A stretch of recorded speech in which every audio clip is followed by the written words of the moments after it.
Kristohanon? Malisod pa sabton ang kamatuoran? Gusto ka ba nga masayod kung unsa ang angayang buhaton sa adlaw-adlaw nga pagtulunan sa kinabuhi? Paminawa, oras sa leksyon. Programa nga gibuhat alang sa pagtuon sa Biblia. Maghatag kanimo og klaro nga tubag sa daghang mga pangutanas kinabuhi. Oras sa leksyon. Imong maangkon ang suod nga relasyon, ikaw ug ang Dios. Lunes hangtod Biyernes, alas 6 sa gabi. Magsusi, magtuon, kinabuhi nga walay limbo. Oras sa leksyon, ug karon, aniya ang imong alagad.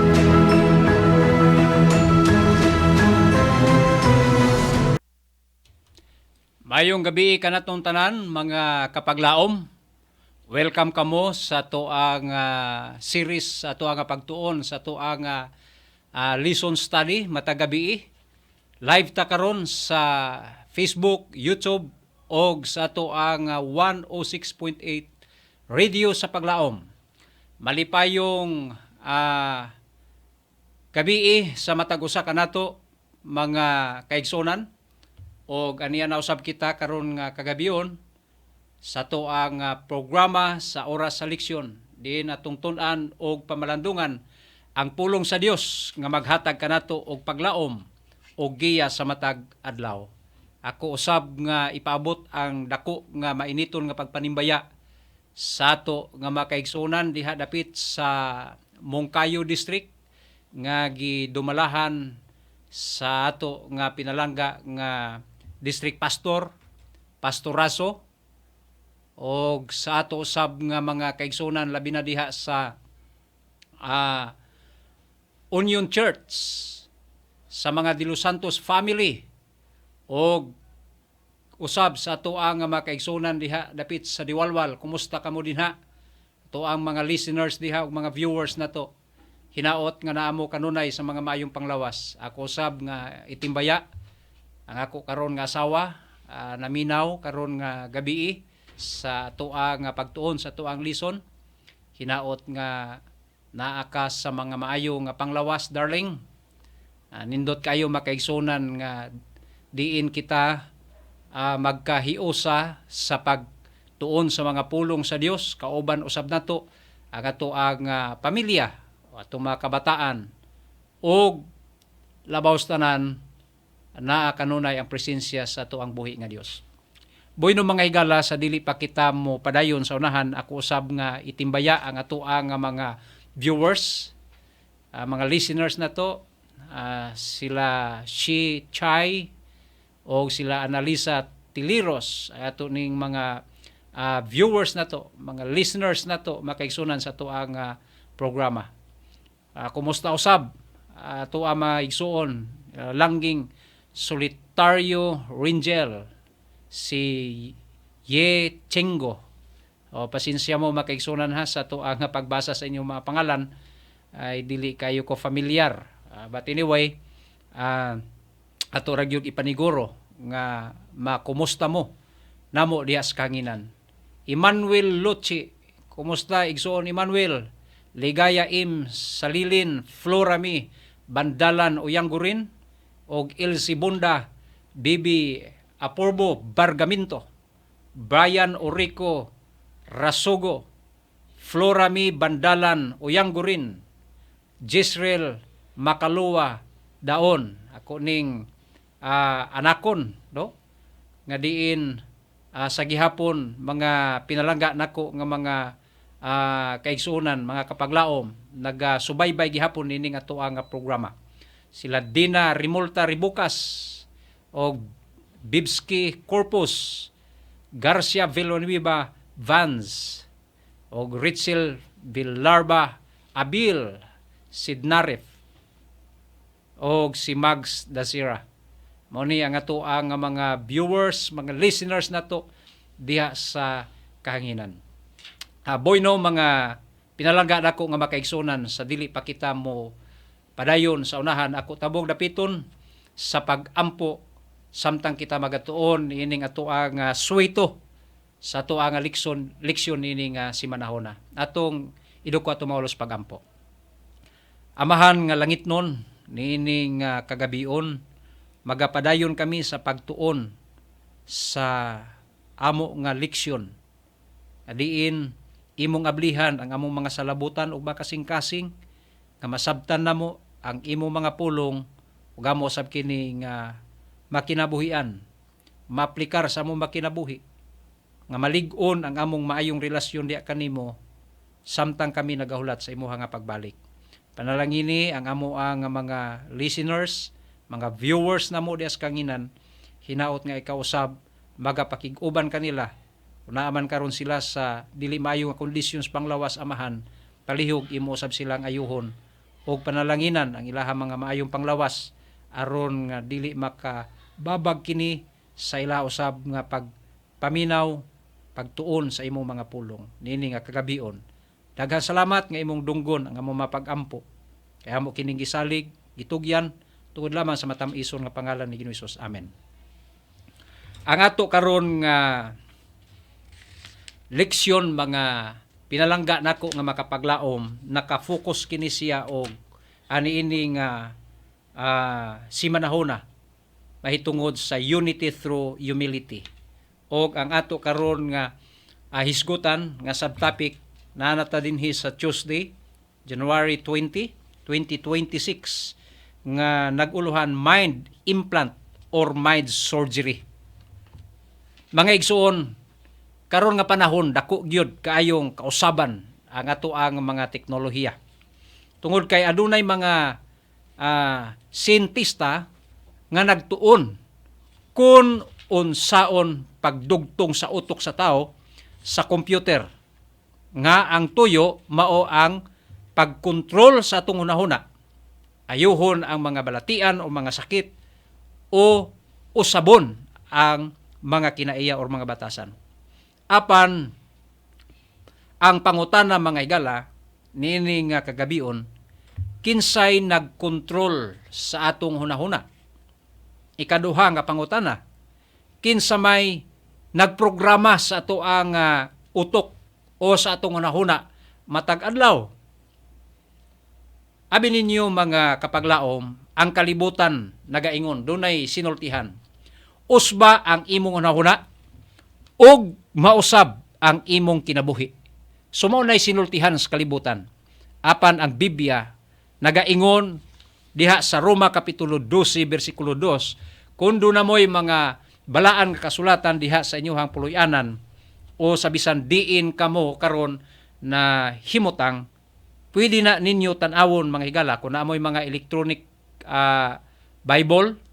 So open it with me in the book of Romans chapter 12 verse 2. Nagkanayon, ihatag ninyo ang inyong lawas, ingon nga buhing halad, ug ayaw kamo pagsundog sa kalibutan, kundili pag-usab kamo pinaagi sa pagbag-o sa inyong huna-huna. Mao ni ang giingon sa balaan nga kasulatan. Usbon nato, ug bag-ohon nato ang atong hunahuna mga higala. Dili kay musundog ta sa kalibutanon nga urog or mga pangunahuna. Ang atong hunahuna mga higala, mura ni siyag computer, pero mas labaw gyud ang ato agyod nga utok kaysa computer. Ang atong hunahuna mga higala, gisusaman ni siya sa computer. Kung unsay imong input o i-input nimo ipasulod sa imong utok, maupod ang mugawas. Kung basura ang imong isulod, basura sad ang resulta. So kung daotang programa ang imong gisulod, daotang buhat pod ang resulta. Hunahuna mga higala ang usa ka bata nga matag adlaw magtan-aw siya og mga bayulente nga mga salida. Unya magduwa og mga dula nga puno sa kasuko. Unya magpaminaw og awit nga hugaw ang mga pulong. Abi ninyo paglabay sa pao nga panahon, di na siya makabantay nga nabag-o na ang iyang batasan. Unya dali na pud siya nga masuko. Wala na siya respeto, wala na pud siya kahadlok sa sayop. So mao kini ang gipasabot sa ato nga leksyon mga kapaglaom. Ang kalibutan nagatanom og mind implant. Sa unsa nga paagi? Pinaagi sa media, pinaagi sa social media og impluwensya usab sa ato nga palibot. So mao ni siya igsuon ang mga problema nga ato karon nga mapamalandungan samtang kita ani apagyud niini nga kalibutan tungod kay daghan ang mo impluwensya sa tuang hunahuna. Abi ninyo mga kapaglaom, ang Biblia nag-ingon sa unang Korinto kapitulo 2 bersikulo 12, wala kitay nadawat nga espiritu sa kalibutan, kundili ang espiritu nga gikan sa Dios. So dinhi sa mao nga teksto nga atong gibasa, dunay duha ka klase sa espiritu. Espiritu sa kalibutan o espiritu nga gikan sa Dios. Kining duha mga higala ka mga espiritu mao ni ang duha ka magtutudlo sa atong hunahuna. Unsa ganito nga espiritu? Espiritu sa kalibutan. Abi ninyo mga higala ang contribution nining gitawag nato nga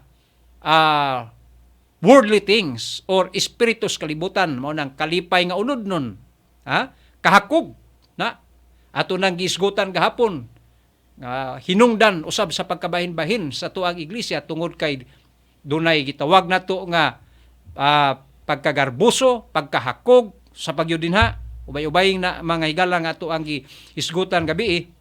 So karon mausab kini ang gitawag nato nga offer sa kalibutanon nga pagkinabuhi. Apan ang espiritu sa Dios mga higala mao ni ang pagka matinumanon o pagkabalaan. Sama sa radyo, daghag istasyon, apan usara ang imong mapaminaw. Depende kung asa ka nakatune mga kapaglaom. Kung permita makatune sa Facebook, TikTok, Netflix, or kaha mga igala chismis, hilig ta sa mga chismis din ha, maupod na ang istasyon nga modala sa atong hunahuna. Di ba? So ang tinuod nga problema mga higala, dili ang hunahuna, kundili ang kasing-kasing. We can change our mind, but we cannot change our heart. Only God can.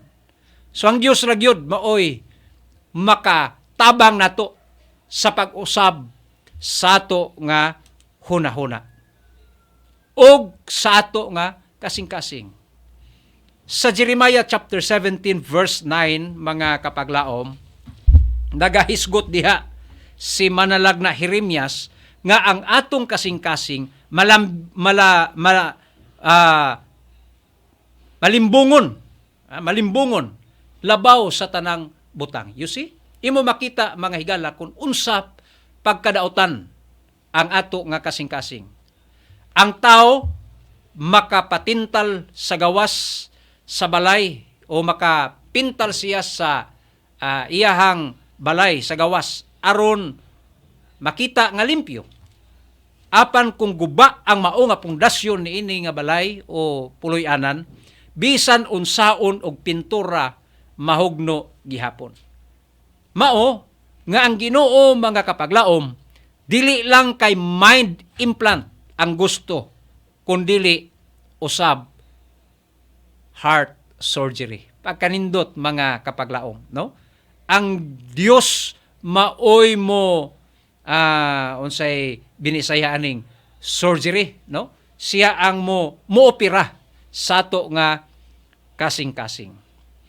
Ang Espiritu Santo manghigala, mao ni siya ang doktor sa to nga kinabuhi.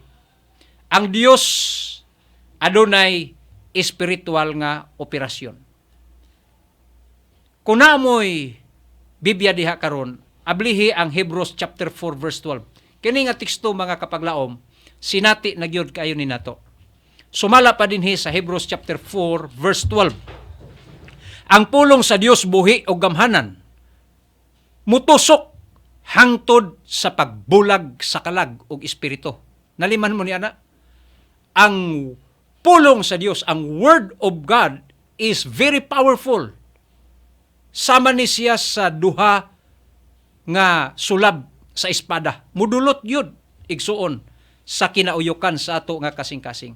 So kung mag-opera di ay ang doktor, mag-opera siya, sakit, di ba igsoon, sa realidad, nga kung dunay mga balatian na to nga kinahanglan yun, operahan, sakit. Unya, kinahanglan po nga putlon, kung naman gani putlon. Apan, ang tumong mga igala, mao nga maluwas kita. Aron mabuhi kita.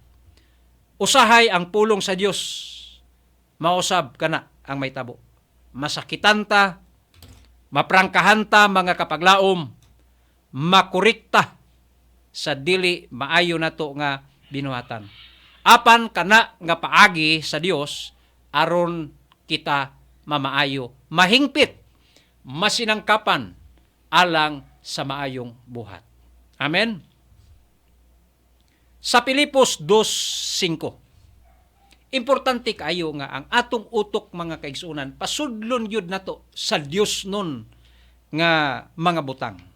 Kana yung mind of Christ ato nang gisgutan gabi kanang mind of Christ. Ingon dinhi sa Pilipos 2:5. Batunan ninyo ang unahuna nga ana akang Kristo Jesus. Ang mind of Christ mga kapaglaom, mauni ang ato gyud nga ibutang kanunay sa ato nga hunahuna. Kay ang mind of Christ naa diha igsuon ang gitawag nato nga pagkamapainobsanon. Ang atong Ginoo usa ka Dios nga mapainobsanon. Sunod usa siya ka matinumanon, bisan lisod mga kapaglaom. Pero di siya magbagulbol. Iyang ginasunod ang kabubuton sa iyang amahan. Unya andam usab mo sakripisyo. So kung naani sa ato ang kinabuhi sa tunguna, huna mga kapaglaom, masiguro yun na to ang mao nga tinuod nga kinabuhi.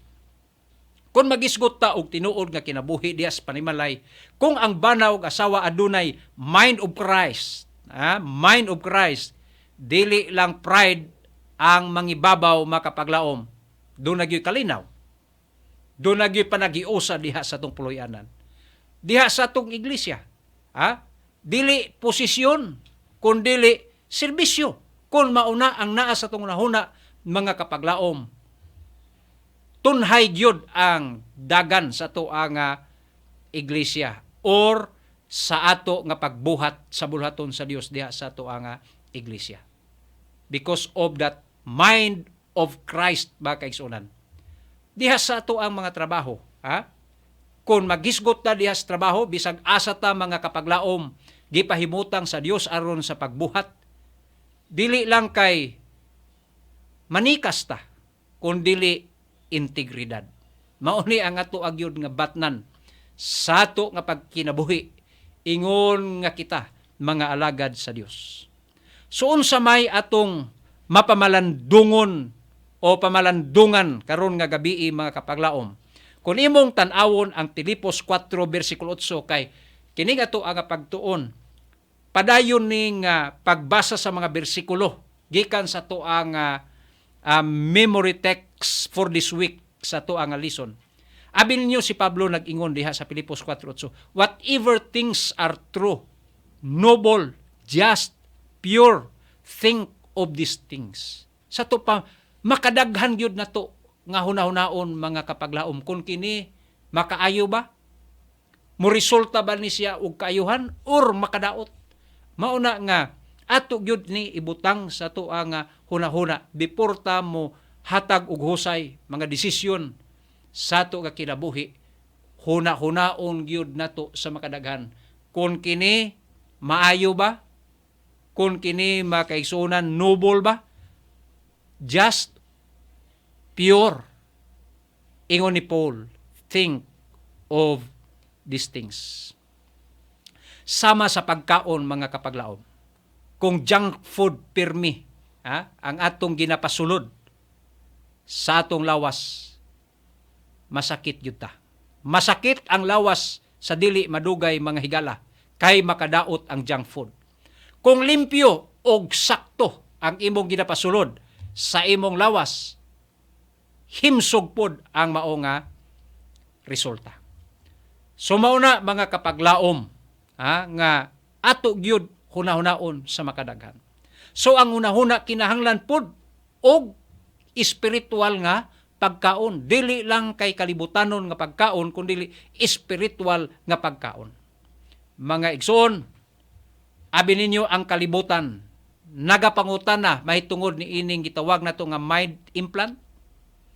Apan ang Dios nagaingon, hatagi ko sa imong kasing-kasing o ihatag ang imong kasing-kasing. So dili teknolohiya ang makaluwas sa tao. Dili kaalam ang makausab sa ato kinabuhi. Kundili ang Espiritu Santo lamang ang makabag-o sa atong unahuna o kasing-kasing. Mga igsoon, karon nga gabi ang pangutana. Unsa ang imong gitugutan nga mo program sa imong hunahuna? Ikaduha, andam ba ka nga pasudlon ang Ginoo sa heart surgery? Abi ninyo mga kapaglaom si Haring David, bisan pa sa iyahang pagka makasala sa iyang kinabuhi. Dili siya perpekto, makasasala sama nimo o sama nako, pero iyang gihangyo ang Ginoo. Matod pa niya diha sa Salmo 51, versikulo 10. Kung doon na mo'y Bible, ablihi ang Psalm 51 verse 10, ingon siya, create in me a clean heart, O God, and renew a right spirit within me. Mao ni ang pagampo ni Haring David. Iyang gi dawat nga diha sa iyahang kasing-kasing mga kaigsunan naa ang pagkamakasala ang nakasulod diha sa iyahang gitawag nato nga kinabuhi, mao ang kalibutanon, mga udnodnon nga mga pagpangibog makaigsunan. Mao na nga dili nato ni ingon nato nga wala tay igo nga gahom sa pag-asdang niini nga mga butang sa ato kinabuhi, kundili kita tabangan sa balang Espiritu sa Dios. Busa atong iampo sa Ginoo makaigsunan sama sa pag-ampo ni Haring David. Create in me a clean heart, O God, and renew a right spirit within me. Kana gyung sakto nga espiritu sa ato nga pagkinabuhi. So mauni ang unod sa ato nga leksyon niini nga dapit sa kagabion. Hinaot mga kapaglaom nga naatay mga nakutlo nga mga bulawanon nga mga leksyon sa ato ang pagtuon niini nga dapit sa kagabion. Boyno mga higala, wala namang gyud tay oras sa pagpakig-uban kaninyo. Sa ngalan na lang sa ato ang Sabbath School and Personal Ministries Department sa Northern Davao Mission, og sa ato usab nga pikas lawak ang ato ang technician Sir Rodel Lumuntad. Kini ang ubos ninyong sulugoon sa kanginan, Pastor Julie Sabado Esteban Moingon. God is great. God is faithful. God is merciful God all the time. Mayong gabi kaninyong tanan, dalaygon ang Dios. Mga minahal namong mga kapaglaom, daghang salamat sa inyong pagpaminaw o sa ngalan na lamang sa kinatibuk ang puwersa sa Hope Channel Northern Davao Mission Kami mainitong nagapasalamat sa inyong walay buas nga pagsuporta o pag-uban kanamo. Hinaot ng atong mga naisikutan karon nakahatag kaninyo og kahayag, kadasig ug paglaom. Hangtod sa sunod natong panag-uban, amping kanunay ug padayon sa pag-alagad sa Ginoo. Kini ang inyong programa Oras sa Leksyon nga magapadayon sa pagdala og tinuod nga mensahe sa gugma, paglaom ug pagtuo. Padayon lamang sa pagkinabuhi nga mas nulundon ug ang Dios magapanalangin kanimo.